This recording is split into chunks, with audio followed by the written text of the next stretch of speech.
If you want to make the big bucks, do not major in a STEM field. NANI? What? Don't measure.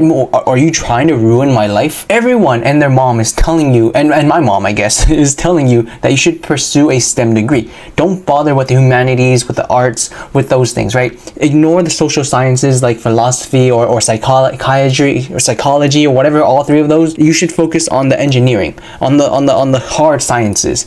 Like be a doctor, be an engineer. But is that really the correct field? And if you want to make the big bucks, is that what you should actually do? Obviously, both sides have their reasonings, right? And I'm just here to play the side that you should maybe not follow word for word and not believe word for word what people are telling you when they tell you to major in a STEM degree. Now, there are a lot of reasons why you should major in a STEM degree, right? They have really practical skills, and a lot of them are logic based. For example, computer science, for example, engineering, for example, some type of doctor, like biology, chemistry, right? Those things have real world applications. But maybe that's not where the big bucks are. Now, you might be like, what? But think about all the big companies in America, right? Think about all the big companies all around the world, right? You have your Nvidia, you have your Facebook, Google, Meta, Amazon, Magnificent Seven, Tesla, which one's the other one? I'm missing something, but I forget what. But my point is that all the big companies, they're all STEM related. Why would, Apple, I forgot Apple. They're all STEM related. Why would you not want to do a STEM degree? And why are you telling me that the big bucks are found in the humanities? In the non-STEM, the social sciences? What? Let me explain. Or let me give you some evidence actually. What differentiates Apple from Microsoft? Or Apple from its competitors? So I want to bring the case, fittingly, obviously I forgot this one, but what makes Apple so successful? Their marketing, their ability to make users and make potential customers want Apple over their competitors.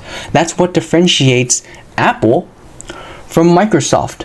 Think about one of the main reasons why people aren't switching to Apple. I think everyone knows logically that Android phones are just better than Apple phones in terms of usage, in terms of amount of features, in terms of like everything, and almost everything. But why do people still want Apple's products? It's because of how they're marketing it. It's because even talking about psychology, why do you think the green text bubble is it blue or green? I have an Android, so I don't know, but I'm assuming it's green. The green text bubble, that's one of the biggest things that's contributing to why people are staying as an Apple user rather than switching to an Android user. Another thing, why do you think Apple became so powerful? Is it because of their immaculate and like super knowledgeable STEM major employees? Who drove Apple to success? Was it the engineer, the best engineer in the world? It was Steve Jobs, who was an art major. It's because of his marketing. It's because of how he made it look and how he presented it, how he marketed the product, and how he used human psychology to influence our opinions, our actions to purchase their product. People act on their emotions more than they act on their brains. What made Apple so successful? It's exactly that. That's not the only thing. People always knew that you should buy low and sell high. That's what everyone thought. People used to think that people that bought and sold stocks would act logically, but that's not the case because we act emotionally. That's why there is such thing as a fear and greed index. It's because people act based off their emotions and not logically. There's a term called behavioral economics, which is how people trade and how people act based on their emotions and their behaviors rather than this idea that people acted on logic, because no one acts on logic. Yes, some people act on logic, right? You in an ideal situation, you would think that you would act logically, but that's not the case. Most people are emotion driven.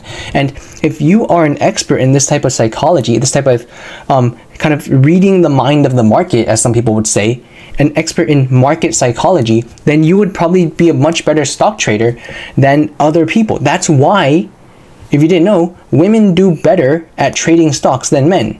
Statistically, women are better than men at trading stocks. Why? Probably because they're more in tune with their emotions and they don't sell low when everyone's scared and they don't buy high when everyone is greedy. Think about who is the most important person in a business.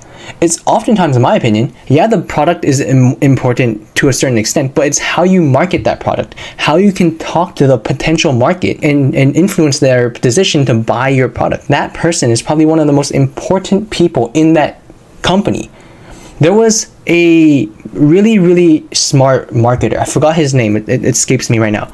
But back then, so back then, probably in the 1960s. I'm just gonna guess 1960s. It's probably not. It's probably sometime before that. Maybe like 1950s. But back then, it was weird for women to smoke. It was just like not ladylike, quote unquote, not ladylike for people to smoke. And then this marketer, he capitalized. He threw a series of stunts and like staged events, capitalized on patriotism in order to influence women to smoke, and which is why now you have lung cancer for everyone rather than just for men. Yay. Right? But what I'm trying to say is that he was able to influence their emotions through psychology, through non-STEM related abilities, in order to access another market that was untouched completely. Is it logical? Think about it, right? Is it logical that people smoke? No, but people do. If everyone acted logically, then no one would smoke, right? No one wants those things, but people reach for that thing that calms them down. Maybe it's a cigarette, maybe it's a beer, maybe it's some type of XYZ drug. So I guess to wrap up, so I'm not saying that STEM majors are bad or useless or whatever, or that you shouldn't do STEM majors, right? Or that you shouldn't choose a STEM major. Those are important, and those are obviously really good skills to have, right? You think logically, you think all these things. But what I am saying is that people are completely casting non-STEM fields aside when those things are very, very important. Those non-STEM fields are what cause or what generates so much money. Think, as I said before, think about Apple.